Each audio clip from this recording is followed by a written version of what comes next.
আমি ন্যায় বিচার প্রতিষ্ঠা করেছি। যারা ন্যায়ের পথে চলে তাদের প্রহরীর দরকার হয় না। দূত কিছু না বলে রাজ্যে ফিরে গেল। ফিরে গিয়ে বাদশাকে সব জানালো। বাদশা বিস্মিত হয়ে জিজ্ঞাসা করলেন, তুমি কি তার সঙ্গে কথা বলেছ? দূত বলল, জি, তিনি জানিয়েছেন তিনি ন্যায় প্রতিষ্ঠা করেছেন, তাই কোনো পাহারার প্রয়োজন নেই। বাদশা কিছুক্ষণ চিন্তা করে বললেন, এ নিশ্চয়ই মহান জ্ঞানীর লক্ষণ। আমি তার জ্ঞান পরীক্ষা করব। তিনি দূতের হাতে একটি চিঠি দিলেন এবং বললেন, এই চিঠি অমরের হাতে দেবে এবং একটি প্রশ্ন মুখে জিজ্ঞাসা করবে, আল্লাহ কোন জিনিস দেখেন না? যদি তিনি উত্তর দিতে পারেন তবে আমরা মেনে নিব ইসলাম সত্য ধর্ম। দূত আবার মদিনায় এলো। সে দেখল হজরত ওমর রাদিয়াল্লাহ তাআলা আনহু সঙ্গীদের নিয়ে আলোচনায় ব্যস্ত।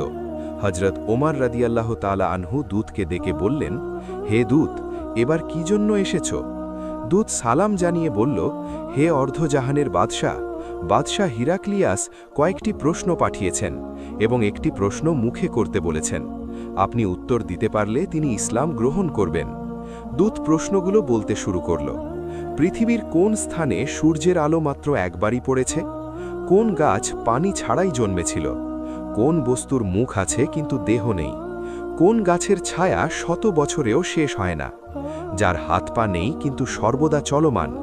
জান্নাতে মানুষ খাবে কিন্তু প্রস্রাব পায়খানা হবে না। এর পৃথিবীর উদাহরণ কি? আর জান্নাতের তালা ও চাবি কেমন? তারপর দূত বলল, বাদশার মুখের প্রশ্নটি হল, আল্লাহ তো সব কিছুই দেখেন, এমন কি আছে যা তিনি দেখেন না? এবং আরও একটি প্রশ্ন, কোরআনে সব কিছুই আছে, এমন কি আছে যা কোরআনে নেই?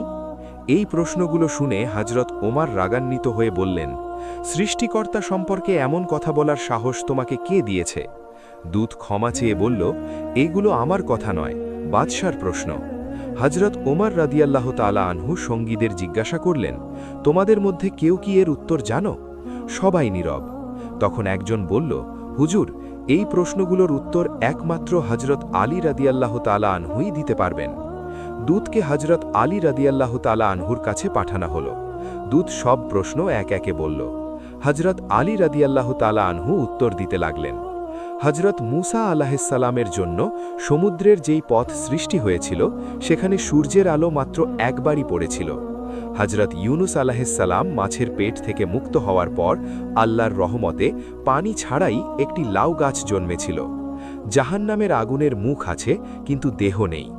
জান্নাতের তুবা বৃক্ষের ছায়া শত বছরেও শেষ হবে না। নদীর হাত পা নেই কিন্তু সে সব সময় চলমান। শিশু মাতৃগর্ভে খাদ্য গ্রহণ করে।